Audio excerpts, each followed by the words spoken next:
याणं नमो उवध्यायाणं नमो लोये सव्वसाहुणम् मंगलम भगवान वीरो मंगलम गौतमो गणी मंगलम कुंद कुंदाद्यो जैन धर्मो सुमंगलम सर्वमंगल मांगल्यम सर्वकल्याणकारकम प्रधानम सर्वधर्माणां जैनम जयतु शासनम जैनम जयतु शासनम।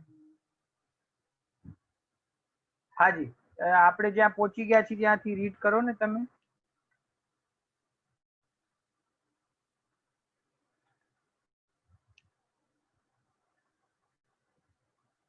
Harishbhai, you are mute right now. अच्छा, બોલ નંબર 29 પ્રશ્ન છે, આત્માનો જ્ઞાન સ્વભાવ છે તો રાગ કેમ થાય છે? ઉત્તર, પોતાના સ્વભાવને ભૂલીને પરને પોતાનું માને છે, તેથી પરમાં રાગ કરે છે। નિમિત્તાધીન બુદ્ધિ હોવાથી, રાગાદિમાં એકતા બુદ્ધિ હોવાથી, પર્યાય બુદ્ધિ હોવાથી રાગ થાય છે। આત્માના દ્રવ્ય ગુણમાં રાગ કરવાની શક્તિ નથી, પણ પર્યાયમાં વિકાર થવાની યોગ્યતાથી થાય છે। બરાબર। જો આ જે ક્વેશ્ચન છે ને એ લગભગ બધાનો આ ક્વેશ્ચન છે। શું છે ક્વેશ્ચન? કે આત્માનો સ્વભાવ તો જ્ઞાન છે। બધી જગ્યાએ આપ એમ કહો છો પ્રવચનમાં કે આત્મા જ્ઞાન સ્વભાવી છે અને જ્ઞાનાદન્યત કરોતિ કે મેમ આવે છે ને કે આત્માનું સ્વભાવ જ્ઞાન છે તો પછી આત્મા જ્ઞાન સિવાય શું કરે? તો જ્યારે આત્મા જ્ઞાન સિવાય કાંઈ કરી શકતું નથી તો પછી આ જે રાગ થાય છે રાગ કેવી રીતે થાય છે એમ પ્રશ્ન છે। એ રાગનો કરનારો કોણ છે? કારણ કે અનુભવ તો અમને એવો જ થાય છે કે રાગ મારી અંદર ઉત્પન્ન થાય છે, તો અમને તો એવું લાગે છે કે રાગનો કરનાર હું છું। પણ આપ સમજાવો છો કે જે રાગ છે એ રાગ મારો સ્વભાવ નથી, મારી અંદર થતો નથી, તો પછી આ થાય છે કઈ રીતે? જ્ઞાન આત્માનો સ્વભાવ છે તો પછી રાગ ઉત્પન્ન શું કામ થાય છે એવો પ્રશ્ન છે। હવે ઉત્તર જુઓ, પોતાના સ્વભાવને ભૂલીને પરને પોતાનું માને છે, તેથી પરમાં રાગ કરે છે। બરાબર। નિમિત્તાધીન બુદ્ધિ હોવાથી, રાગાદિમાં એકતા બુદ્ધિ હોવાથી, પર્યાય બુદ્ધિ હોવાથી રાગ થાય છે। શું કહ્યું? કે રાગ થવાનું કારણ એક જ છે। એ કારણ શું છે? કે જ્યારે જીવ પોતાના સ્વભાવને ભૂલે છે અને પરદ્રવ્યને પોતાનું માને છે, પરમાં રાગ કરે છે, પરમાં એને સુખ બુદ્ધિ થાય છે, ત્યારે એ જીવને રાગ ઉત્પન્ન થાય છે। બરાબર। આગળનું વાક્ય જુઓ, બહુ ઇમ્પોર્ટન્ટ છે। નિમિત્તાધીન બુદ્ધિ હોવાથી, રાગાદિમાં એકતા બુદ્ધિ હોવાથી, પર્યાય બુદ્ધિ હોવાથી રાગ થાય છે। એટલે અહીંયા છે ને પૂજ્ય ગુરુદેવ શ્રીએ આપણને અહીંયા જે ભેદ જ્ઞાન બતાવ્યું છે એ ભેદ જ્ઞાન કયું છે? એ ભેદ જ્ઞાન છે પોતાના સ્વભાવ અને વિભાવ વચ્ચેનો ભેદ જ્ઞાન। હું દર વખતે ક્યાંય પણ જાઉં છું તો આ વિષય લેવાની જરૂર કોશિશ કરું છું કે ભેદ જ્ઞાન બે પ્રકારે છે। કયા બે પ્રકારે છે?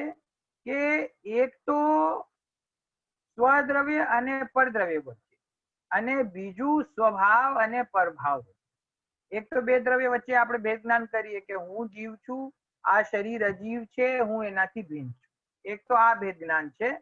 એ ભેદ જ્ઞાન તો બધાને ખ્યાલમાં આવે છે, પણ હવે પછી આગળના લેવલ ઉપર જતા એક બીજા પ્રકારનું ભેદ જ્ઞાન કરવું બહુ જરૂરી છે, અને એ ભેદ જ્ઞાન છે સ્વભાવ અને વિભાવ વચ્ચેનો ભેદ જ્ઞાન। અને એ સ્વભાવ અને વિભાવ વચ્ચેનું જે ભેદ જ્ઞાન છે એ ઇમ્પોર્ટન્ટ શું કામ છે?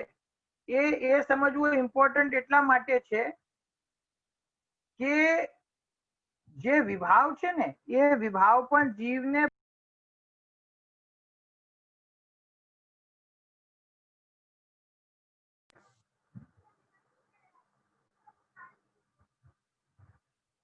સોરી, માફ કરજો, આવાજ આવે છે ને મારો?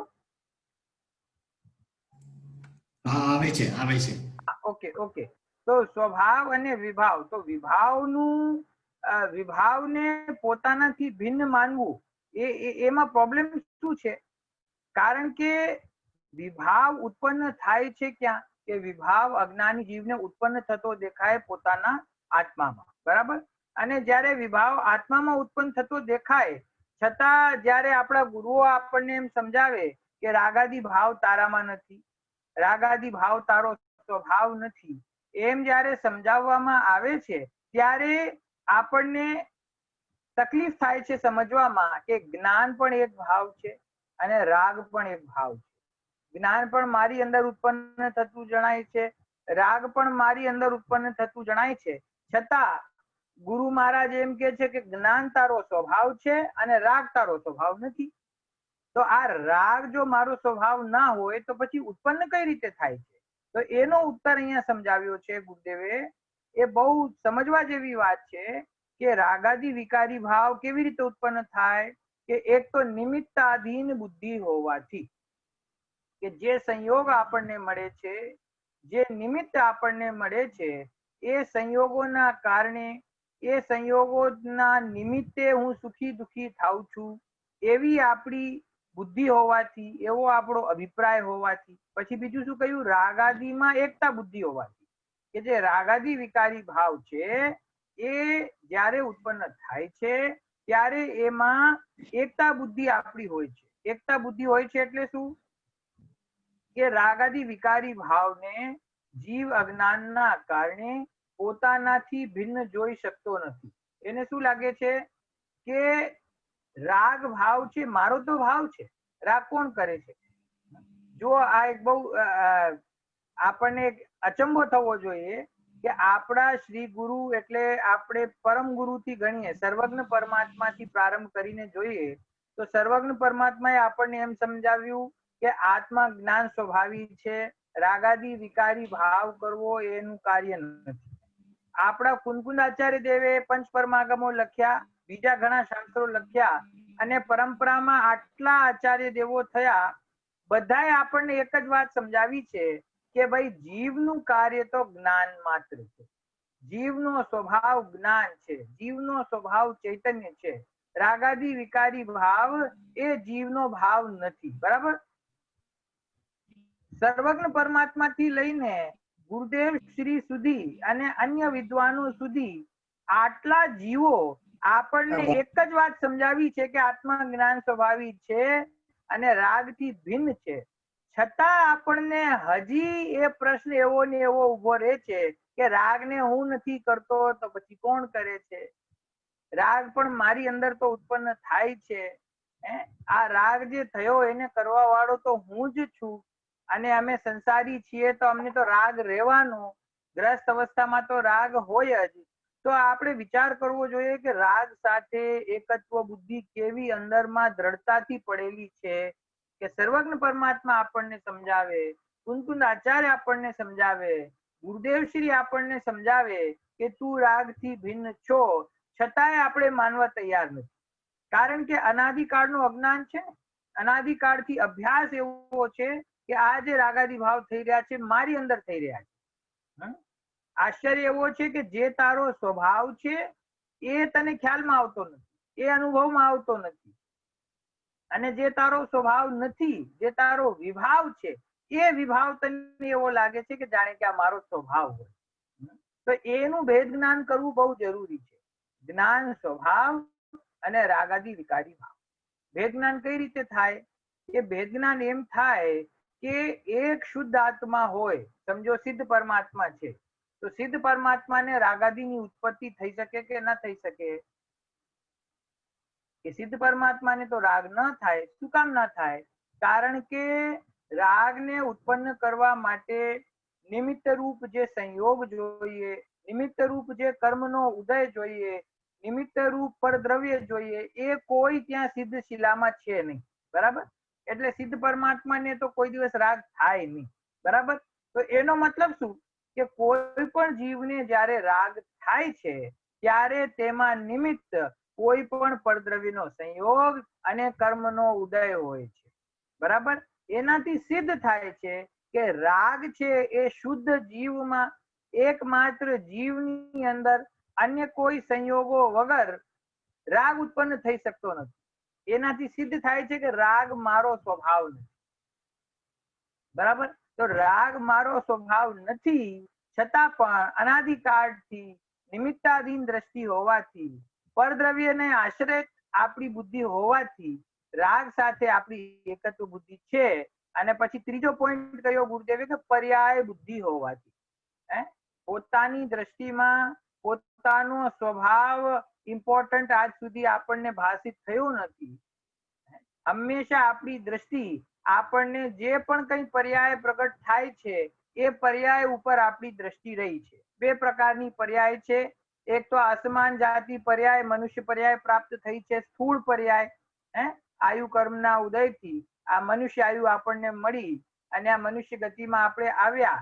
તો આ ગતિમાં આવ્યા તો આ પર્યાય મારી, હું મનુષ્ય, હું સ્ત્રી છું, હું પુરુષ છું, હું નપુંસક છું, બરાબર, હું જૈન છું, હિન્દુ છું. એ જે પર્યાયમાં જે સંયોગો મળ્યા છે એને પોતાના માને છે.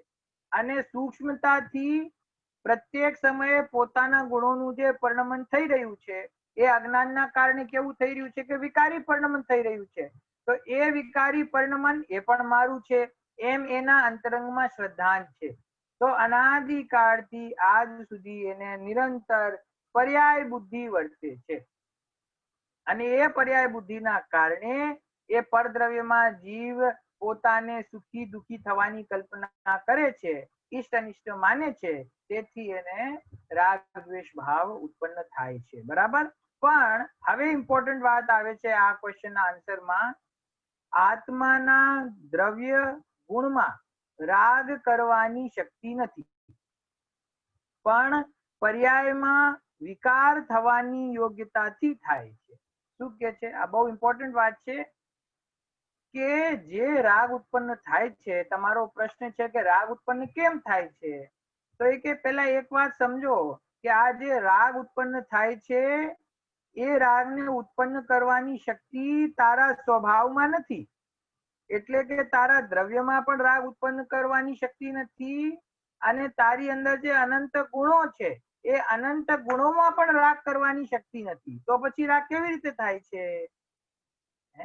દ્રવ્ય રાગને કરે નહીં, ગુણ રાગને કરે નહીં, તો પછી પર્યાયમાં રાગ થાય છે.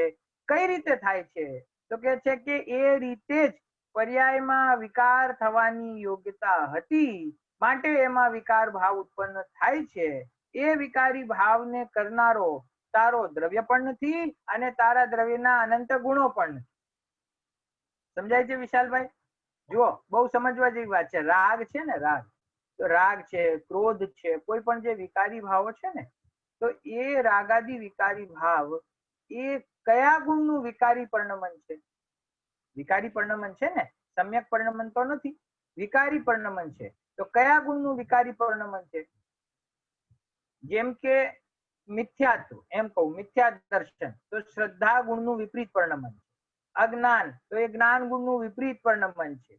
એવી રીતે રાગ ભાવ, ક્રોધ ભાવ, માયાના પરિણામ, કષાયોના પરિણામ, એ જે કઈ છે એ શું છે કે ચારિત્ર ગુણનો વિકારી પરિણમન છે ને, છે કે નહીં? ચારિત્ર ગુણનો વિકારી પરિણમન છે. બરાબર?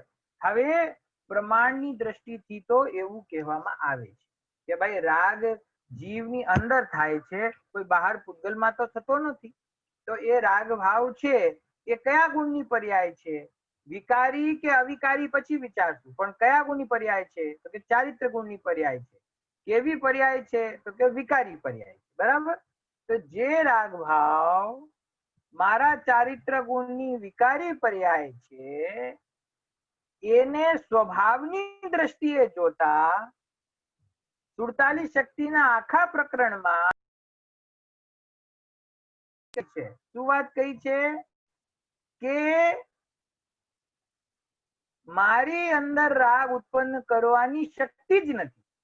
મારા દ્રવ્યથી પણ રાગ ઉત્પન્ન ન થાય અને મારા ગુણોથી પણ રાગ ઉત્પન્ન ના થાય. તો રાગ કઈ રીતે થાય કે જે સમયની જે પર્યાય છે એ પર્યાયમાં પોતાની ષટકારકની શક્તિ છે અને પોતાના ષટકારકથી પોતાની યોગ્યતાથી એ પર્યાયની અંદર રાગ થાય છે.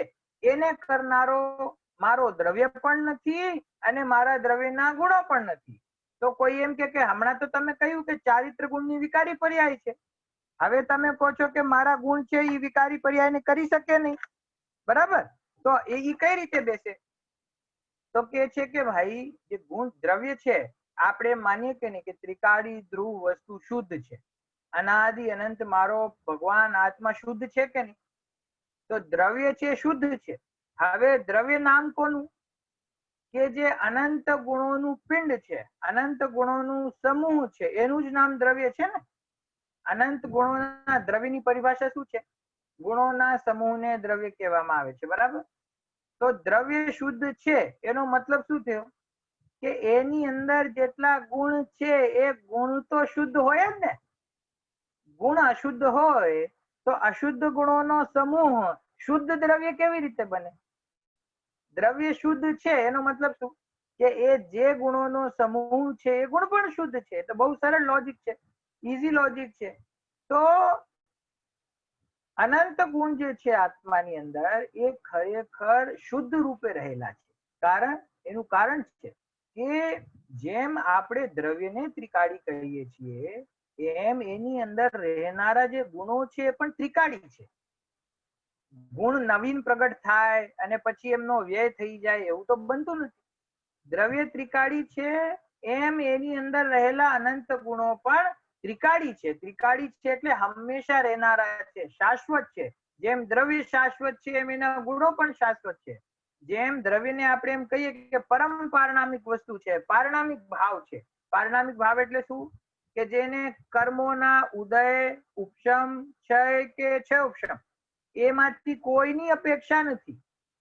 કર્મોની અપેક્ષા વગર પોતાના સ્વભાવથી જે છે એનું નામ પારિણામિક, બરાબર? તો તમારો આપણો જે દ્રવ્ય છે દ્રવ્ય પારિણામિક છે કે નહીં? જેમ દ્રવ્ય પારિણામિક છે તેમ એની અંદર રહેલા અનંત ગુણો પણ પારિણામિક ભાવ રૂપે છે, બરાબર? તો દ્રવ્ય શુદ્ધ હોય અને ગુણ અશુદ્ધ હોય એમ તો બની શકે નહીં. દ્રવ્ય પણ શુદ્ધ છે અને એના અનંત ગુણો પણ શુદ્ધ છે.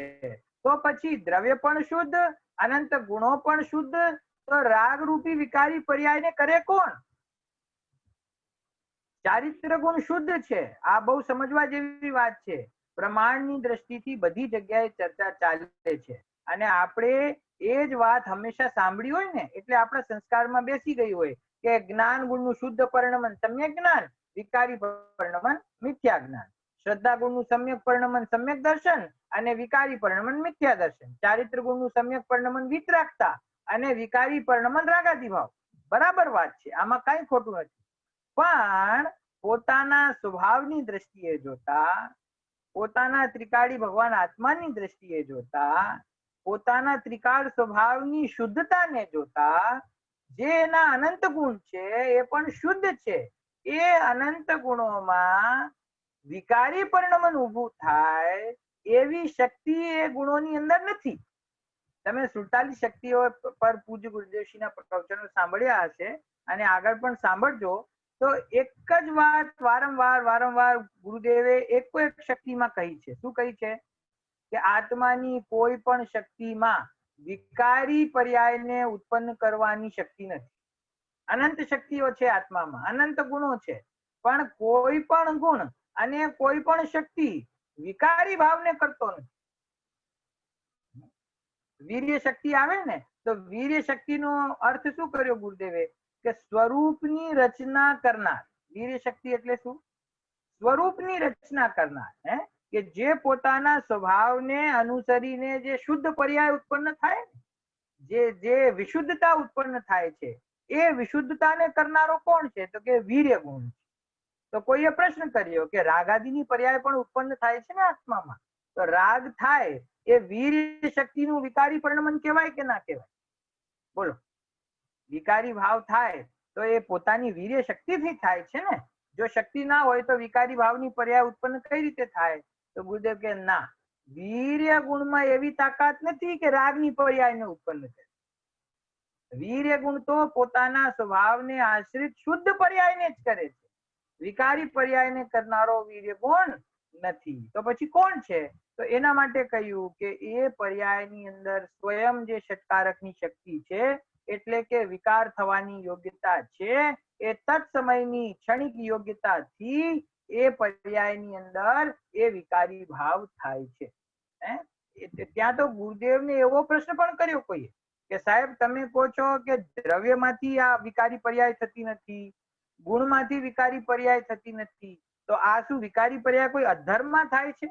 એમ પૂછ્યું કે વિકારી પર્યાય અધર્મમાં થાય છે? તો ગુરુદેવ કે હા, વિકારી પર્યાય અધર્મમાં થાય છે. અધર્મમાં થાય છે એટલે કે તું એમ માને કે હું વિકારી ભાવનો કરતા છું, તો એમ વસ્તુનું સ્વરૂપ છે નહીં. વિકારી ભાવનો કરતા તું નથી. એ રીતે જુઓ, આ ગુરુદેવ શ્રીનો જે ચમત્કાર હતો એ શું હતો કે એમને આપણને પોતાના સ્વભાવની કેળવણી કરાવી છે, સ્વભાવની દ્રષ્ટિને મજબૂત બનાવી છે. હું રાગી છું, હું ક્રોધી છું, રાગાદી ભાવનો કરતા છું, એવી વાત તો જીવ અનાદિકાળથી સાંભળી રહ્યો. આપણે પણ આ મનુષ્ય ભાવમાં જૈન ધર્મમાં જન્મ લઈને બાળપણથી જૈન ધર્મના જે સંસ્કારો મળ્યા છે, તો એ સંસ્કાર આપણને એ જ મળ્યા છે કે વર્તમાનમાં આપણે વિકારી છીએ, સંસારી છીએ, અજ્ઞાની છીએ, પાપી છીએ, અને આપણે પુરુષાર્થ કરીને સમ્યક દર્શન પ્રાપ્ત કરવાનું. બોલો, આ જ આપણને શીખવાડવામાં આવ્યું છે. પણ અહીંયા ગુરુદેવ એમ સમજાવે છે કે એ સમ્યક દર્શન પ્રગટ થશે કઈ રીતે? એનો ઉપાય તો ગોત. એનો ઉપાય શું છે?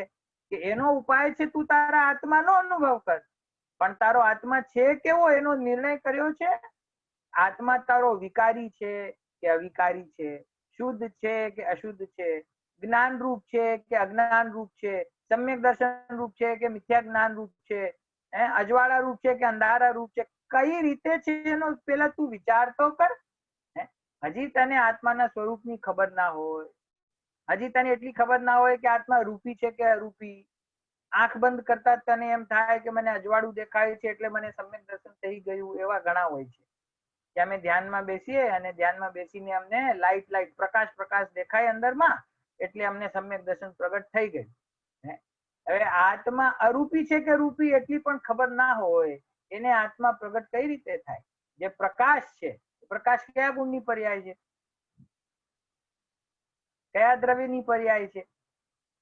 એ ઉદ્ગલ દ્રવ્યની પર્યાય છે અને વર્ણ ગુણની પર્યાય છે. પ્રકાશ રૂપ હો કે અંધારું હો, એવો આત્મા હોતો નથી. ભૂત કેવા હોય? કાળા કાળા. અને દેવો કેવા હોય? ઉજળા ઉજળા. જે બીજા મતોની અંદર તો જે આત્માનું સ્વરૂપ માનવામાં આવ્યું છે ને, એ તો સાવ ક્યાંયથી ક્યાંય સિદ્ધ થતું જ નથી. એવું સ્વરૂપ છે નહીં. પણ આપણને હજી આ સ્થૂળતા તો ખબર હોય, પણ આત્મા જ્ઞાન રૂપ છે, શુદ્ધ છે, અશુદ્ધ છે, વિકારી છે, અવિકારી છે, વર્તમાનમાં વિકારી છે, આગળ જઈને શુદ્ધ થાય છે, કેવો છે એનો સંશય હંમેશા બનેલો જ રહે છે. એવું કન્ફ્યુઝન હંમેશા દિમાગમાં ચાલતું જ હોય છે. એટલે વસ્તુ સ્વરૂપનું સાચું નિર્ણય થતું નથી. એટલે પૂજ્ય ગુરુદેવ શ્રીએ 45 વર્ષ સુધી એક શુદ્ધાત્માની વાત શું કામ કરી? કે આ વાત એવી છે જેનો પરિચય જીવોને નથી. હું શુદ્ધ છું એવો સ્વીકાર જીવને થતો નથી. કેમ? કે અનાદિકાળથી સંસારમાં દુઃખ ભોગવી રહ્યો છે, અજ્ઞાનના કારણે ભટકી રહ્યો છે. તેથી એને એવો વિશ્વાસ જ નથી કે આ મારી અંદર અનંત ગુણો છે, અને એને એવો વિશ્વાસ જ નથી કે હું શુદ્ધ છું. એ વિશ્વાસ લઈ આવવો જરૂરી છે. અહીંયા પણ જે પ્રશ્ન કરનાર છે એની પણ રુચિ એ જ બતાવે છે. એ પ્રશ્ન પણ એવો જ છે કે તમે તો કહો છો કે હું શુદ્ધ છું, પણ અમારી અંદર રાગ થાય છે, તો પછી રાગ કેમ થાય?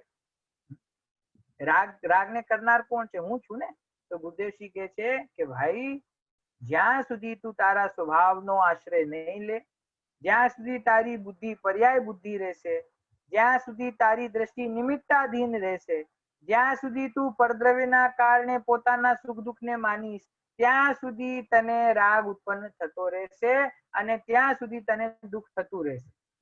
જો તારે દુઃખ દૂર કરવો હોય, રાગાદીનો અભાવ કરવો હોય, તો તું એમ નિર્ણય કર કે હું રાગથી રહિત ભગવાન આત્મા છું, મારા સ્વભાવમાં રાગ નથી. બરાબર? આ રીતે આ ક્વેશ્ચન છે.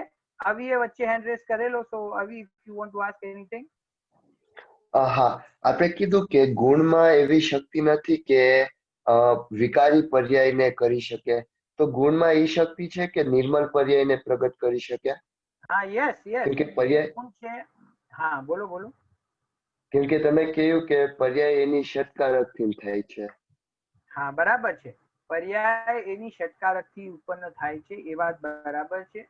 અને ગુણ છે એ એના નિર્મળ પરિણમને કરે છે, એ વાત પણ બરાબર છે. કઈ રીતે? કે એની અંદર અપેક્ષા છે. જુઓ, બે અપેક્ષાઓ છે. એક અપેક્ષા એવી છે કે જે પોતાના ત્રિકાળી ધ્રુવ અકર્તા સ્વભાવને બતાવે. મારો આત્મા કેવો છે? અકર્તા છે ને. તો અકર્તા એટલે કેવો અકર્તા છે? કે પરમ અકર્તા છે. પરમ અકર્તા કેવો પરમ અકર્તા?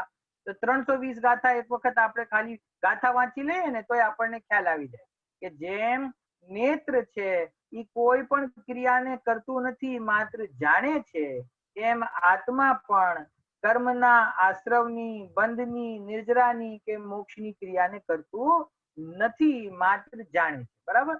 તો ત્રિકાળી સ્વભાવને જ્યારે આપણે અકર્તા બતાવીએ ત્યારે એમ કહીએ કે જે પણ કોઈ પર્યાય ઉત્પન્ન થાય, અવિકારી શુદ્ધ પર્યાય પણ ઉત્પન્ન થાય, એ પણ પોતાની યોગ્યતાથી થાય છે, એનો કરતા જીવ નથી. એક અપેક્ષા એ છે. બીજી અપેક્ષા શું છે? કે જ્યારે પર્યાય પોતાના સ્વભાવનો આશ્રય લે છે ત્યારે પોતાના આત્માનો અનુભવ પ્રગટ થતા, સમ્યક દર્શન જ્ઞાન ચારિત્ર પ્રગટ થતા આત્માના જે અનંત ગુણો છે એ સમ્યક રૂપે પરિણમી જાય છે. તો જે શુદ્ધ પર્યાય પ્રગટ થઈ, જે અવિકારી પર્યાય પ્રગટ થઈ, એ શુદ્ધ પર્યાય જીવની છે. અને એ જ સમયે જીવને પૂર્વના અજ્ઞાનના કારણે અથવા તો એના ચારિત્ર મોહ કર્મના ઉદયના કારણે જે એને વિકારી ભાવ ચાલી રહ્યો છે, એ વિકારી પર્યાય એને કરનાર તારા ગુણ કે તારો દ્રવ્ય નથી. સમજાયું? જો હું ફરીથી રિપીટ કરું છું બહુ ઇઝીલી, કે એક સૌથી પહેલા સ્થૂળ અપેક્ષા. કઈ સ્થૂળ અપેક્ષા છે? કે જે વિકારી ભાવ થાય છે એનો કરતા જીવ છે. જીવ છે. શું કામ છે જીવ? કારણ કે જીવના ગુણોનું જ વિકારી પરિણમન છે, કોઈ બહારથી તો છે નહીં. તો જે કાંઈ વિકારી કે અવિકારી પરિણમન છે, જે પરિણતિ જે દ્રવ્યમાંથી ઉત્પન્ન થાય, એ દ્રવ્ય જે પરિણતિનો કરતા છે. બરાબર? એ પ્રમાણના દ્રવ્યની અપેક્ષા છે. એટલે પ્રમાણનો દ્રવ્ય એટલે કે જેમાં દ્રવ્ય, ગુણ અને પર્યાય બધું ભેગું થઈને એક અખંડ વસ્તુ છે ને. હું જીવ દ્રવ્ય છું, મારામાં અનંત ગુણો છે, અને અનંત ગુણોનું વિકારી કે અવિકારી જે પણ કઈ પરિણમન છે એ બધું પરિણમન મારું છે. એ દ્રવ્ય, ગુણ અને પર્યાય મળીને હું એક અખંડ સત છું. બરાબર? તો એ પ્રમાણની દ્રષ્ટિ છે. પ્રમાણની દ્રષ્ટિથી મિથ્યાત્વની પર્યાય હોય એનો કરતા પણ જીવ છે, ક્રોધની પર્યાય હોય એનો કરતા પણ જીવ છે, સમ્યક દર્શનની પર્યાય હોય એનો કરતા પણ જીવ છે, અને સિદ્ધ દશા પ્રગટ થાય તો એનો કરતા પણ જીવ છે. કારણ કે આ બધી પર્યાયો જીવ દ્રવ્યની. બરાબર? પછી આપણે એનાથી આગળ વધીએ છીએ અને વિચાર કરીએ છીએ કે વિકારી પર્યાય છે એ જીવનું કાર્ય છે કે શુદ્ધ પર્યાય છે એ જીવનું કાર્ય છે. તો એમ વિચાર કરતા ખ્યાલ આવે કે ભાઈ મારો દ્રવ્ય શુદ્ધ છે, મારા ગુણ શુદ્ધ છે, તો એનું પરિણમન પણ શુદ્ધ હોવું જોઈએ ને. એનું પરિણમન અશુદ્ધ શું કામ થાય? તો આ અશુદ્ધતા ક્યાંથી આવી? કે અશુદ્ધતા તો એટલે આવી કે મેં આજ સુધી મારા આત્માને જોયો નહીં, મેં આજ સુધી મારા સ્વભાવની દ્રષ્ટિ કરી નથી. મારી દ્રષ્ટિ હંમેશા પરદ્રવ્ય તરફ જ છે અનાદિકાળથી. એના કારણે હું પરદ્રવ્યને પોતાના માનું છું, એમને ઈષ્ટ અનિષ્ટ માનું છું, અને ઈષ્ટ અનિષ્ટ માનીને એમાં હું રાગ દ્વેષ કરું છું. તો આ જે વિકારી ભાવ છે એ તો ખરેખર મારા ભાવ નથી. તો પછી મારા ભાવ કયા છે? કે મારી પરિણતિ મારા સ્વભાવનો આશ્રય લે અને એમાં સમ્યક દર્શન જ્ઞાન ચારિત્ર પ્રગટ થાય. સમ્યક દર્શન જ્ઞાન ચારિત્ર પ્રગટ થતા અનંત ગુણોની નિર્મળ પર્યાય પ્રગટ થાય. એ જે નિર્મળતા પ્રગટ થઈ, એ જે શુદ્ધતા પ્રગટ થઈ, એ શુદ્ધતા ખરેખર એ મારો ભાવ, એ મારી વસ્તુ છે. રાગ મારી વસ્તુ નથી, સમ્યક દર્શન મારી વસ્તુ છે. તો આ બીજી અપેક્ષા છે. પછી ત્રીજી અપેક્ષા, એનાથી આગળ વધીને જ્યારે ત્રિકાળી ધ્રુવ તરફ આપણે દ્રષ્ટિ કરીએ છીએ જ્યાં પર્યાય માત્રથી રહિત વસ્તુની વાત કરીએ છીએ તો ત્રિકાળી ધ્રુવ ઉપર દ્રષ્ટિ લઈ જતા એ ત્રિકાળી ધ્રુવ વસ્તુ આપણને વિકારી અને અવિકારી બે પર્યાયોથી ભિન્ન દેખાય. ત્યારે એમ કહેવામાં આવે કે હું તો ત્રિકાળ અકર્તા છું, હું તો કોઈ પણ શુદ્ધ પર્યાયને પણ કરવા વાળો હું નથી. બરાબર? તો વિકારી પર્યાય મારી છે એ એક અપેક્ષા છે, વિકારી પર્યાય મારી નથી, અવિકારી પર્યાય મારી છે એ બીજી અપેક્ષા છે, અને ત્રીજી અપેક્ષા શું છે કે હું પરમ અકર્તા સ્વરૂપ વસ્તુ છું, વિકારી અને અવિકારી પર્યાય માત્રથી હું ભિન્ન છું. એ રીતે આની અંદર ગ્રહણ કરવું જોઈએ. પણ આ જે પ્રશ્નો અહીંયા ચાલી રહ્યા છે એ આખો મને અનુભવ થાય છે કે આ 47 શક્તિના પ્રકરણ ચાલતી વખતે આ ગુરુદેવશ્રીને આ બધા પ્રશ્નો પૂછવામાં આવ્યા છે. એટલે અહીંયા જે ટોનમાં ગુરુદેવશ્રીએ આન્સર આપ્યો છે ક્વેશ્ચન્સનો, એમાં બધે શુદ્ધ પર્યાયનો કરતા જીવ છે, અશુદ્ધ પર્યાયનો કરતા જીવ નથી, એ અપેક્ષાએ અહીંયા વાત ચાલે છે. બરાબર? તો અહીંયા તો પ્રશ્ન હતો કે રાગ શું કામ ઉત્પન્ન થાય છે, તો ગુરુદેવે કહ્યું કે પર્યાયમાં રાગ રૂપે પરણવાની યોગ્યતા છે, તેથી રાગ ઉત્પન્ન થાય છે. મારો દ્રવ્ય સ્વભાવ કે એના અનંત ગુણો એ રાગની પર્યાયના કરતા નથી. બરાબર? ચલો નેક્સ્ટ ક્વેશ્ચન હું વાંચું છું, મારી પાસે આવી ગઈ છે, બુક સામે છે. આત્મામાં નિત્ય સ્વભાવ અને અનિત્ય સ્વભાવ બંને એક સાથે છે, તેમાંથી અનિત્ય સ્વભાવનો અર્થ શું છે? શું વિકારી ભાવ પણ આત્માનો અનિત્ય સ્વભાવ છે? આ પ્રશ્ન જરાક ઊંડો છે, અઘરો છે. શું પૂછે છે કે આત્મામાં નિત્યતા અને અનિત્યતા બંને એક સાથે રહે છે ને. આપણે વાંચીએ છીએ કે આત્મામાં અનંત ધર્મો છે, તો ધર્મ છે એ પરસ્પર જોડીમાં રહે છે ને, વિરુદ્ધ જોડીમાં, નિત્યત્વ અનિત્યત્વ, એકત્વ અનેકત્વ, એ રીતે છે ને. તો આત્મામાં નિત્ય સ્વભાવ પણ છે અને અનિત્ય સ્વભાવ પણ છે. બરાબર? બે એક સાથે રહે છે. તો નિત્યતા તો અમને ખ્યાલ આવે કે હું નિત્ય છું, હું શાશ્વત છું, હું ધ્રુવ છું, એ મારો નિત્ય સ્વભાવ છે. પણ અનિત્ય સ્વભાવનો અર્થ શું? અનિત્યતાનો અર્થ તો એવો લાગે કે હમણાં છે અને હમણાં નથી, ઉત્પાદ થયો અને વ્યય થઈ ગયો, એનું નામ અનિત્યતા છે. પર્યાય અનિત્ય છે અમને ખ્યાલ છે, પણ આત્માનો સ્વભાવ અનિત્ય છે એ કઈ રીતે? એક વાત, ક્વેશ્ચન નંબર 1. પછી બીજો ક્વેશ્ચન શું છે કે આત્મામાં જે વિકારી ભાવ થાય, મોહ રાગ દ્વેષ રૂપી વિકારી ભાવો ઉત્પન્ન થાય, તો એ વિકારી ભાવોને આત્માનો અનિત્ય સ્વભાવ કહી શકાય કે નહીં? એમ પ્રશ્ન. પ્રશ્ન બહુ સરસ છે કે એ વિકારી ભાવોને અનિત્ય સ્વભાવ કહેવાય કે નહીં? કે આત્મામાં કોઈક વખતે ઉત્પન્ન થાય અને પછી નષ્ટ થઈ જાય, તો રાગ ઉત્પન્ન થાય છે અને પછી એનો અભાવ થઈ જાય, તો એ રાગ છે નિત્ય સ્વભાવ તો નથી આત્માનો, પણ અનિત્ય સ્વભાવ તો છે ને, એમ પ્રશ્ન. બરાબર? જો હવે ઉત્તર શું છે. આત્મા કાયમ રહીને પલટતો રહે છે. આત્માની વિકારી દશા સંસાર અને નિર્મળ દશા મોક્ષ છે. શરીર તો સંયોગી છે, તે તારો સ્વભાવ નથી, અને ક્ષણિક વિકાર પણ તારો સ્વભાવ નથી. ત્રિકાળી સ્વભાવનું વેદન હો તે તારો સ્વભાવ છે. આત્મામાં અનિત્ય સ્વભાવ તો કાયમ રહે છે, પરંતુ વિકારી પર્યાય સદા રહેતી નથી, તેથી તે ખરેખર આત્માનો અનિત્ય સ્વભાવ નથી. સમયે સમયે જે જાણવાની પર્યાય થયા કરે છે તે આત્માનો અનિત્ય સ્વભાવ છે. નવી નવી જ્ઞાનની પર્યાય સદા થતી જ રહે છે, તે જ આત્માનો અનિત્ય સ્વભાવ છે. જો કેવો જવાબ આપ્યો ગુરુદેવે કે પહેલી વાત કે આત્મા કાયમ રહીને પલટતો રહે છે. આમાં આખો પ્રમાણનો દ્રવ્ય આવી ગયો. આત્મા કાયમ રહીને પલટતો રહે છે એટલે શું?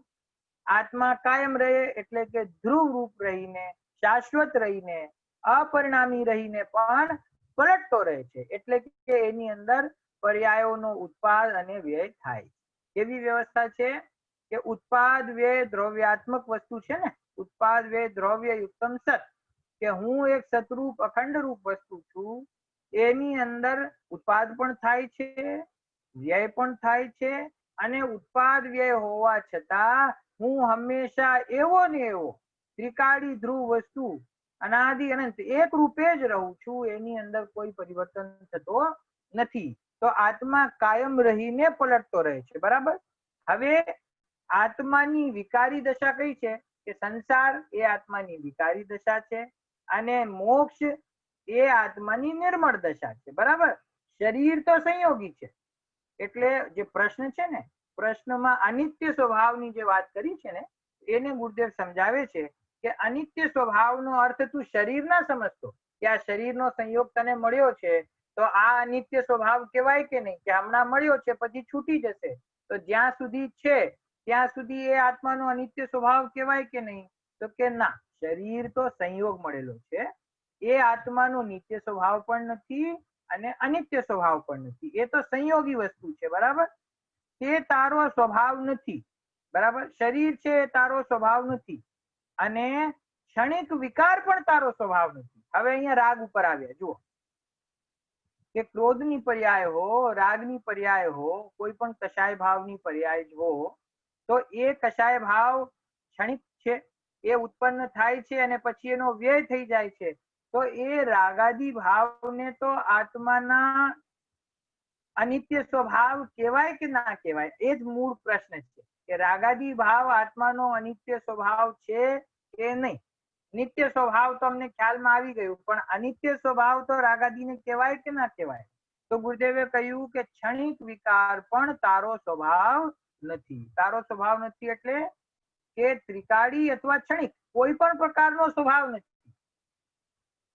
વિકારી ભાવ એ તારો ત્રિકાળી સ્વભાવ તો છે જ નહીં, પણ તારો ક્ષણિક સ્વભાવ પણ એ નથી. તો શું છે? તો જો ગુરુદેવ બહુ સરસ ન્યાય આપ્યો. શું કહ્યું? કે ત્રિકાળી સ્વભાવનું વેદન હો તે તારો સ્વભાવ છે. આત્મામાં અનિત્ય સ્વભાવ તો કાયમ રહે છે, પરંતુ વિકારી પર્યાય સદા નથી રહેતી. પ્રશ્ન પૂછનારનો પ્રશ્ન શું છે કે રાગાદી ભાવ વિકારી ભાવ છે એ આત્માનો અનિત્ય સ્વભાવ છે કે નહીં? તો એક સેકન્ડ માટે માની લઈએ કે રાગાદી આત્માના અનિત્ય સ્વભાવ છે. બરાબર.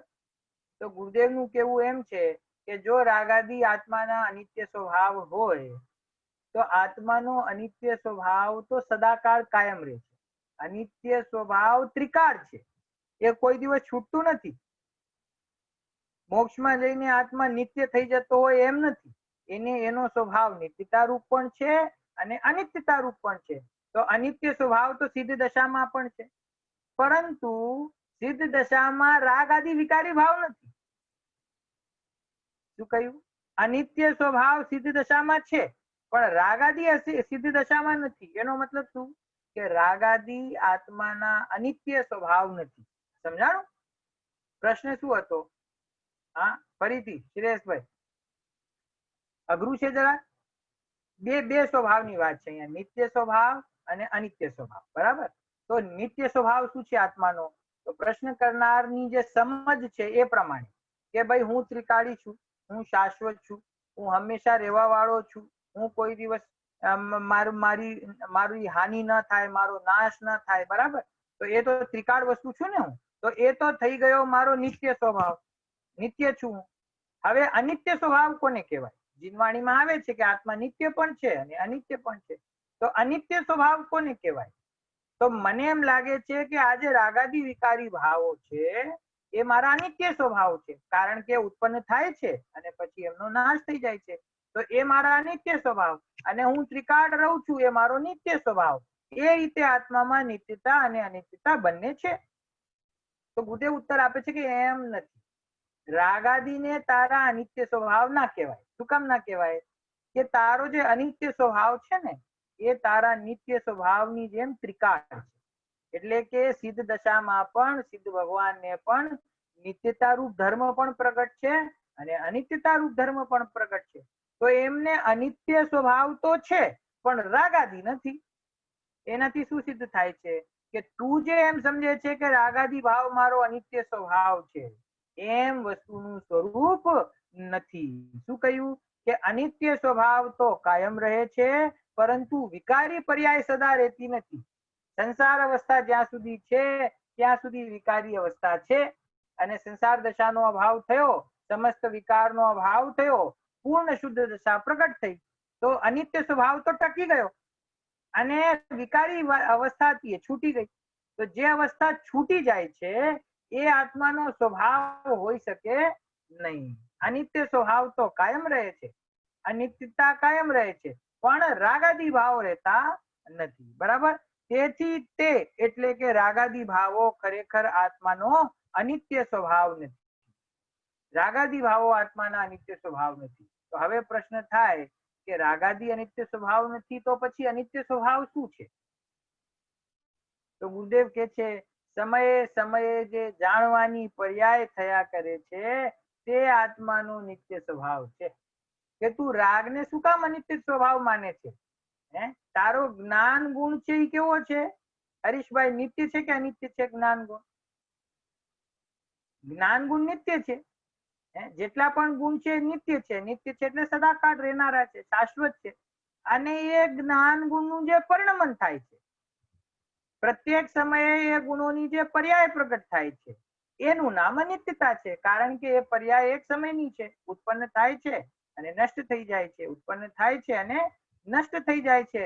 તો જે જ્ઞાન આદિ સ્વભાવની પર્યાય ઉત્પન્ન થાય અને નષ્ટ થાય એનું નામ અનિત્યતા. અને જ્ઞાનાદિ ગુણો સદાકાળ એક રૂપે રહે છે એનું નામ નિત્યતા. આવી નિત્યતા અને અનિત્યતા બે આત્મામાં સદાકાળ રહે છે. સમજાઈ ગયું? ઉત્પાદ, વ્યય અને દ્રવ્ય એ ત્રણેય છે ને આત્માની અંદર. તો દ્રવ્ય એટલે શું? કે ત્રિકાળ ટકવાનો જે ભાવ છે એનું નામ દ્રવ્ય. અને એ અનંત ગુણમય જે ભગવાન આત્મા છે એ ભગવાન આત્માની પ્રત્યેક સમયે જે વર્તમાન પર્યાય પ્રગટ થઈ રહી છે, ઉત્પાદ થાય છે પર્યાયનો અને વ્યય થાય છે. ઉત્પાદ થાય છે અને વ્યય થાય છે. તો એ ઉત્પાદ અને વ્યય એ પણ આત્માનો સ્વભાવ છે કે નહીં? જો આને થોડાક યંગ લોકો પણ છે સાથે તો એક ઈઝી એક્ઝામ્પલ થી સમજાવી દઉં છું. કે મેં કદાચ પહેલા તમને કીધું હશે પણ બહુ ઈઝી એક્ઝામ્પલ છે કે સમુદ્ર છે. બરાબર? તો સમુદ્ર છે, સમુદ્રમાં અને લેકમાં, સીમાં અને લેકમાં શું ફેર હોય છે? What is the difference? Vishalbhai, લેકમાં અને સીમાં શું ડિફરન્સ છે? કઈ રીતે જોતા વેત ખબર કઈ રીતે પડે કે આ લેક છે અને આ સી છે? બેમાં પાણી તો ભરેલું છે, ખ્યાલ કઈ રીતે આવે? આ વિશાલભાઈ નો સન છે, એનું નામ હું ભૂલી ગયો, શું નામ છે? સંયમ કે લહેરા. સ્ટ્રીમ એક સ્મોલ રિવર છે. ના એમ નહીં.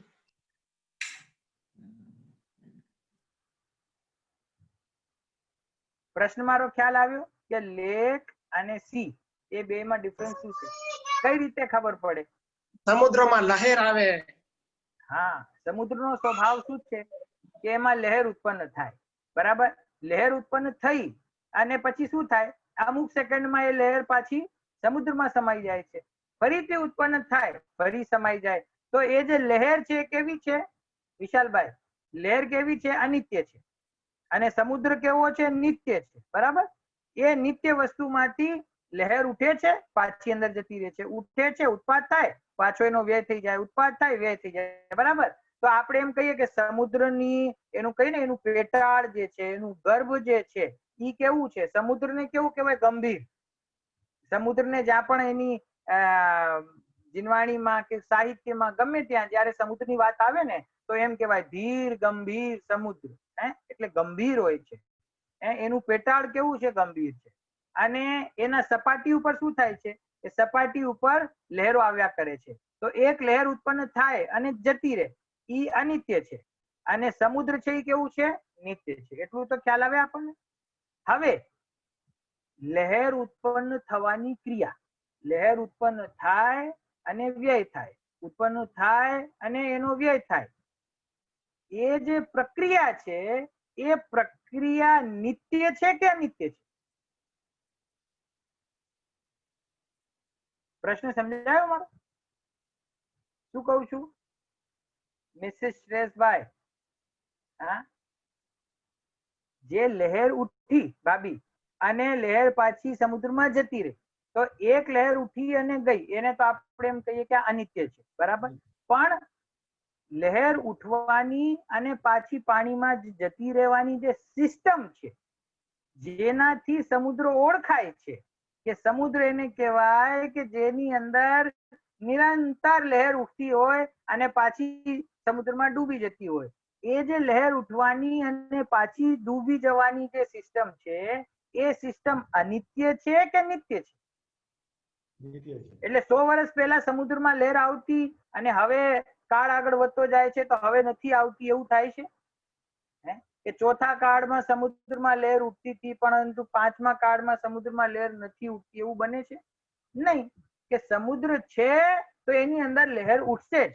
તો સમુદ્રનું પેટાળ જે નિત્ય છે, એ જ રીતે સમુદ્રમાં લહેર ઉત્પન્ન થવાની અને પાછી એનો નાશ થઈ જવાની જે પ્રક્રિયા છે, જે સિસ્ટમ છે, એ સિસ્ટમ નિત્ય છે, અનિત્ય નથી. બરાબર છે? એ જ રીતે આત્મામાં આત્મા શાશ્વત છે, ત્રિકાળી છે, ધ્રુવ છે. બરાબર?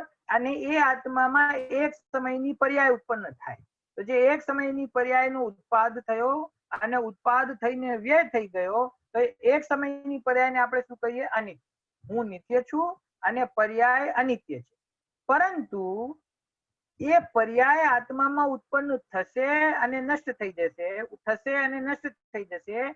એવી જે સિસ્ટમ છે, એ સિસ્ટમ નિત્ય છે કે અનિત્ય છે? સિસ્ટમ નિત્ય છે. એને કહેવાય અનિત્ય સ્વભાવ નિત્ય છે. આત્માનો અનિત્ય જે સ્વભાવ છે, સંસાર અવસ્થામાં પણ છે અને સિદ્ધ અવસ્થામાં પણ છે. સિદ્ધ ભગવાનને એમના જે અનંત ગુણો છે, તો એમના અનંત ગુણોની અંદર પર્યાયોનો ઉત્પાદ અને વ્યય છે કે નહીં? કે સંસાર અવસ્થામાં તો આપણા ગુણોની પર્યાયો પ્રગટ થાય છે, પણ સિદ્ધ થઈ જતા પછી ગુણોની અંદર કાંઈ થતું નથી, એકદમ સ્થિર થઈ જાય છે. એની અંદર ઉત્પાદ વ્યય મટી જાય છે. એવું છે? ત્યાં તો પૂરી નિત્યતા છે ને, અનિત્યતાનો સર્વથા અભાવ થઈ ગયો. હવે સિદ્ધ ભગવાન તો પૂરેપૂરા નિત્ય થઈ ગયા. કે ભાઈ એવું નથી, એક એક જીવ સિદ્ધ સમાન છે. અનાદિકાળથી પ્રત્યેક જીવ એના સ્વભાવમાં નિત્યતા પણ રહેલી છે અને અનિત્યતા પણ રહેલી છે. નિત્યતા એટલે જીવ હંમેશા કાયમ ટકનારો છે, એ એની નિત્યતા છે. અને ટકી રહેતા પલટાય છે, એ એની અનિત્યતા છે. અને ટકી રહેવું અને પલટાઈ જવું એ બે એના સ્વભાવ છે, અને બે સ્વભાવ એના અનાદિ અનંત છે. તો ગુરુદેવે કહ્યું કે જે અનિત્ય સ્વભાવ છે એ તો ટકી રહે છે, પણ રાગાદી ભાવ હંમેશા ટકી રહેતા નથી. માટે તું એમ ના સમજ કે રાગાદી તારા અનિત્ય સ્વભાવ છે. રાગાદી અનિત્ય સ્વભાવ નથી. જ્ઞાન ગુણ એ તારો નિત્ય સ્વભાવ છે, અને જ્ઞાન ગુણની પર્યાય એ તારો અનિત્ય સ્વભાવ છે. તારા જેટલા અનંત ગુણો છે એ તારો નિત્ય સ્વભાવ છે, અને અનંત ગુણોની જે શુદ્ધ પર્યાય પ્રગટ થાય છે એ તારો અનિત્ય સ્વભાવ છે. વિકારી ભાવને અનિત્ય સ્વભાવ કહેવામાં આવતો નથી. બરાબર છે? છેલ્લી લીટી શું છે ગુરુદેવશ્રીની? નવી નવી જ્ઞાનની પર્યાય સદા થતી જ રહે છે, તે જ આત્માનો અનિત્ય સ્વભાવ છે. કે જ્ઞાનની પર્યાય, અને જો જ્ઞાનની મુખ્યતાથી વાત થાય છે. જ્ઞાન કહેતા આત્માના જે અનંત ગુણો છે એ ગ્રહણ થઈ જાય છે, અને અનંત ગુણોનું જે શુદ્ધ પરિણમન છે, એ શુદ્ધ પરિણમન છે એ તારો અનિત્ય સ્વભાવ છે, અને જે ગુણો છે એ તારો નિત્ય સ્વભાવ છે. અને ગુણોનું જે વિકારી પરિણમન છે એ તારો વિભાવ છે. એ તારું કાંઈ નથી, એ તારાથી ભિન્ન છે. એ રીતે હું દ્રવ્ય કર્મથી અને નો કર્મથી તો ભિન્ન છું જ, પરંતુ પરદ્રવ્યના નિમિત્તે, સંયોગોના નિમિત્તે, કર્મના ઉદયના નિમિત્તે જે ભાવ કર્મ મારી અંદર ઉત્પન્ન થતા જણાય છે, એ પણ ખરેખર મારો સ્વભાવ નથી. મારા દ્રવ્યમાં કે મારા ગુણમાં એવી શક્તિ જ નથી કે વિકારને ઉત્પન્ન કરી શકે. હું વિકારી ભાવથી સર્વથા ભિન્ન છું. આ રીતે આપણે અહીંયા ગુરુદેવશ્રીની અધ્યાત્મ પરક દ્રષ્ટિના વિષયને સિદ્ધ કરવા વાળી, ત્રિકાળી ધ્રુવ ભગવાન આત્માને બતાવવા વાળી આ વાણી છે. પ્રમાણની ચર્ચા શાસ્ત્રોમાં બધી જગ્યાએ છે. વિકારી અને અવિકારી સમસ્ત પર્યાયોનો કરતા જીવ છે એવી ચર્ચા બધી જગ્યાએ છે.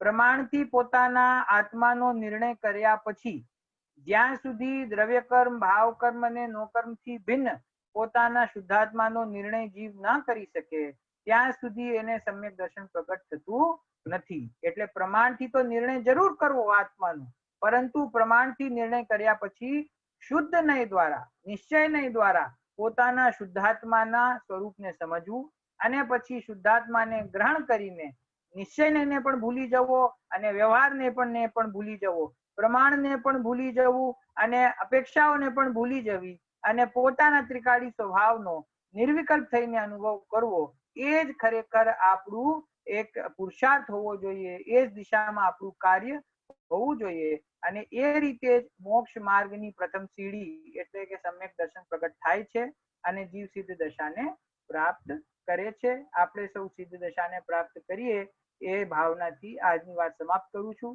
આજે થોડું લેટ થઈ ગયું એના માટે સોરી. આ મુંબઈમાં હમણાં પેન્ડેમિક છે અને દોડાદોડી ઘણી છે, લોકલ કન્વેન્સ કાંઈ છે નહીં, ઓફિસ જવાનું આવવાનું, it's around 6 to 7 hours drive every day. તો હમણાં જરા આગળ પાછળ ચાલી રહ્યું છે.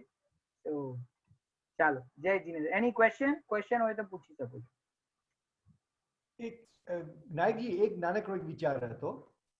હા, આમાં આપણે જે એક વાત લઈએ છીએ કે વિકારી પરિણમન એ અનિત્ય સ્વભાવ નથી, કેમ કે એ કાયમ ટકતો નથી. કરેક્ટ. બરાબર. એનું કમ્પેરિઝન આપણે જ્ઞાન સાથે કરીએ, પણ જો આપણે એનું કમ્પેરિઝન આપણે ચારિત્રની જે કોઈ પર્યાય સાથે કરીએ તો એક રીતે વિચાર કરીએ તો વિતરાગ ચારિત્ર એ પણ અત્યારે નથી, તો એ પણ એક કાયમ ટકતી એવી પર્યાય નથી. વિતરાગ ચારિત્ર એ પણ એક કાયમ પર્યાય તો છે નહીં, અને રાગાદી પર્યાય પણ કાયમ નથી, એટલે એને પણ આપણે અનિત્ય સ્વભાવ નથી કહેતા. તો વિતરાગ ચારિત્રને પણ આપણે સ્વભાવ ન કહેવાય, અનિત્ય સ્વભાવ. બરાબર. અને એ શુદ્ધ પરિણામ છે. પર્યાય છે ને, પર્યાયનો બે પ્રકારનો સ્વભાવ છે. એક પર્યાયનો સામાન્ય સ્વભાવ છે અને એક પર્યાયનો વિશેષ સ્વભાવ છે. આપણે જે હમણાં સમુદ્રના ઉદાહરણથી જે વાત સમજી ને, ઉત્પાદ વ્યયની સિસ્ટમ, ઉત્પાદ અને વ્યય થવું, નિરંતર થવું, એ છે ને પર્યાયનો સામાન્ય સ્વભાવ છે. પર્યાય ઉત્પાદ થાય વ્યય થાય, ઉત્પાદ થાય વ્યય થાય, એ થતું જ રહેશે. એ દ્રવ્યની અંદર આ ત્રિકાળ સિસ્ટમ છે, આ કોઈ દિવસ બદલાશે નહીં. પણ એ જે ઉત્પન્ન થતી પર્યાય છે એ સમયે અનાદિકાળના અજ્ઞાનના નિમિત્તે જીવની દ્રષ્ટિ પરદ્રવ્ય ઉપર હોવાથી એ પર્યાય જ્યારે ઉત્પન્ન થાય છે ત્યારે એ જ સમયે પર્યાયના વિશેષ સ્વભાવમાં રાગાદી વિકારી ભાવ પ્રગટ થાય છે. બરાબર. અને એ પર્યાય તમે એક વિચાર કરો શ્રેયસભાઈ, કે એ જે રાગ પ્રગટ થયું ને, તો પર્યાય પાછી જે ઉત્પન્ન થઈ પાછી જાય ક્યાં? પારિણામિક ભાવમાં જ સમાઈ જાય છે ને. તો પર્યાય ઉત્પન્ન થઈ કેવી થઈ? અશુદ્ધ થઈ, રાગાદી વાળી થઈ, અને એ પછી દ્રવ્યમાં સમાઈ ગઈ. તો એ જે રાગનો જે વિકાર છે એ દ્રવ્યની અંદર સમાઈ ગયો કે નહીં? તો એ રાગ છે ને એ બહારથી જ પર્યાયમાં પ્રગટ થાય છે અને બહાર જ રહી જાય છે. અને જે શુદ્ધ પર્યાય પ્રગટ થઈ હતી એ ઉત્પન્ન થાય છે અને પાછી દ્રવ્યની અંદર જતી રહે છે. એટલે સમુદ્રના જ એક્ઝામ્પલમાં એમ સમજીએ કે સમુદ્રની અંદર કઈ કચરો નાખ્યો હોય ને તો એ લહેરની સાથે ઉઠે અને લહેર પાણીમાં જાય ત્યારે કચરો નથી વયો જતો અંદર, કચરો ઉપર જ રહી જાય છે, સપાટી ઉપર રહી જાય છે. એમ રાગાદી ભાવ ઉપરના ઉપર જ છે, દ્રવ્ય સ્વભાવમાં પ્રવેશ કરતા નથી. હવે તમારો જે પ્રશ્ન છે કે જેમ રાગાદીને અનિત્ય સ્વભાવ ના કહેવાય કારણ કે એનો નાશ થઈ જાય છે, એવી જ રીતે અત્યારે જોવા જઈએ તો વિતરાગતા પણ પ્રગટ નથી. વિતરાગતા પણ નવી પ્રગટ થશે જ્યારે સમ્યક દર્શન પૂર્વક સંયમ થશે ત્યારે વિતરાગતા પ્રગટ થશે, વર્તમાનમાં તો નથી. બરાબર. તો પછી એને નિત્ય સ્વભાવ કહેવાય કે ના કહેવાય? ચારિત્રની શુદ્ધ પર્યાય. ચારિત્રની શુદ્ધ ચારિત્ર છે એ આત્માનો ગુણ છે નિત્ય, અને એનું શુદ્ધ પરિણમન, તો એને અનિત્ય સ્વભાવ કહેવાય કે ના કહેવાય? અને વિકારી પરિણમનને પણ અનિત્ય સ્વભાવ કહેવાય કે ના કહેવાય? બરાબર છે ને. તો એનો ઉત્તર એમ છે કે અહીંયા ગુરુદેવ શ્રી જે અનિત્ય સ્વભાવ પ્રશ્ન કરનારને છે ને કદાચ ભાષા બરાબર ખ્યાલમાં ના પણ હોય ને તો પણ એનો અર્થ શું છે એ પૂછવા માંગે છે. આત્માની અંદર નિત્યતા રૂપ ધર્મ અને અનિત્યતા રૂપ ધર્મ એ શું છે? નિત્યતા અને અનિત્યતા ધર્મ શું છે એનો પ્રશ્ન છે. તો એ નિત્યતા અને અનિત્યતા ધર્મ ગુરુદેવે સમજાવ્યો કે નિત્યતા એટલે કે ત્રિકાળી ધ્રુવ વસ્તુ અને એના અનંત ગુણ જે પારિણામિક ભાવ રૂપે રહેલા છે. અને અનિત્યતા એટલે એ ગુણોનું પરિણમન, એનું નામ અનિત્યતા છે. તો હવે સ્વભાવ ક્યારે કહેવાય કે શુદ્ધ પરિણમન હોય તો સ્વભાવ કહેવાય, અને અશુદ્ધ પરિણમન હોય તો સ્વભાવ ના કહેવાય. કેમ કે એ પરિણમન તો નિરંતર ચાલુ રહેશે. સિદ્ધ દશામાં પણ પરિણમન તો ચાલુ છે, પણ ત્યાં વિકારી ભાવ નથી. તો પરિણમન ચાલુ છે, તેથી અનિત્ય સ્વભાવ સિદ્ધ દશામાં પણ છે. તો સિદ્ધ દશામાં કોનું પરિણમન છે કે જ્ઞાનાદિ અનંત ગુણોનું શુદ્ધ પરિણમન છે, માટે એ સ્વભાવ છે. અને વિકારી પરિણમનનો અભાવ થઈ જાય છે, માટે એને અનિત્ય સ્વભાવ કહેવામાં આવતો નથી. અને જે તમારો ચારિત્ર ગુણ સંબંધી ક્વેશ્ચન છે ને, એના માટે પણ મારો વિચાર ચાલે છે, પણ અત્યારે થોડું લોંગ થઈ જશે. હું તમને આઈ થિંક મે બી આપણે પર્સનલી વાત કરશું. જ્ઞાન ગુણ છે તો આપણે સંક્ષેપમાં કહી દઉં છું, તમે પણ વિચાર કરજો કે શ્રદ્ધા, જ્ઞાન અને ચારિત્ર 3 ગુણ છે. તો શ્રદ્ધા ગુણમાં આપણે એમ જાણીએ છીએ કે મારું જે શ્રદ્ધા ગુણ છે ને, એ વર્તમાનમાં એની બહારમાં વિકારી પર્યાય પ્રગટ હોવા છતાં અંદરમાં એક શુદ્ધતા પડેલી છે ને. શ્રદ્ધા ગુણ છે શુદ્ધ રૂપે પડેલો છે. જ્ઞાન ગુણ છે એની વર્તમાનમાં વિકારી પર્યાય મતિ જ્ઞાન, શુદ્ધ જ્ઞાન આદિ પ્રગટ છે, પણ અંદરમાં જ્ઞાન ગુણ શુદ્ધ રહેલો છે ને. એવી રીતે તમે ચારિત્રનો વિચાર કરજો કે ચારિત્ર ગુણ અંદરમાં શુદ્ધ કઈ રીતે પડેલો છે. આપણે ચારિત્રમાં ખાલી આપણને છે ને બહારની શુદ્ધતા જ્યારે પ્રગટ થાય, વિતરાગ પર્યાય પ્રગટ થાય, ત્યારે જ આપણે એમ કહીએ છીએ કે ચારિત્ર પ્રગટ થયું. પણ એ તો ચારિત્રની નિર્મળ પર્યાય છે. અને કશાય ભાવ થાય એ ચારિત્રની વિકારી પર્યાય છે. પણ જે અંતરંગમાં શુદ્ધ ચારિત્ર ગુણ રહેલું છે એ કઈ રીતે રહેલું છે, એનું સ્વરૂપ છે. શ્રદ્ધા ગુણનું તો શુદ્ધતા છે, જ્ઞાન ગુણની શુદ્ધતા છે, ચારિત્ર ગુણની શુદ્ધતા એટલે શું? ચારિત્ર ગુણ અંદરમાં રહેલો છે. જે વીતરાગી પર્યાય બહારમાં પ્રગટ થઈ એ શુદ્ધ પરિણમન છે. પણ આત્મા વીતરાગી નહીં, અરાગી. હું આમાં ફેર કરું છું. વીતરાગી એટલે રાગ જેનું વીતી ગયું છે, અને અરાગી એટલે રાગ જેમાં છે જ નહીં. રાગથી રહિત હોવું એ આત્માના ચારિત્ર ગુણનું કામ છે. એ ચારિત્ર ગુણને જ્યારે આત્મા ઓળખી લે છે પર્યાય, ત્યારે એ પર્યાયની અંદર શુદ્ધ દશા પ્રગટ થાય, એનું નામ વિતરાગતા. સમજાણું? અને જ્યાં સુધી સમ્યક દર્શન થયું નથી ત્યાં સુધી જે કશાય ભાવ છે એનું નામ ચારિત્ર ગુણની વિકારી પર્યાય. બરાબર? કશાય ભાવ ચારિત્ર ગુણની વિકારી પર્યાય, અકશાય ભાવ વિતરાગતા એ ચારિત્ર ગુણની નિર્મળ પર્યાય, અને રાગથી રહિત મારો સ્વભાવ એ ચારિત્ર ગુણનું મૂળ સ્વરૂપ છે. એ ફરીથી તમે વિચાર કરજો, આપણે એનો વધારે વિચાર કરશું. ઓકે, ચાલો, જય જી. ઓકે, અત્યારે આપણે પૂરું કરીએ. જય જી.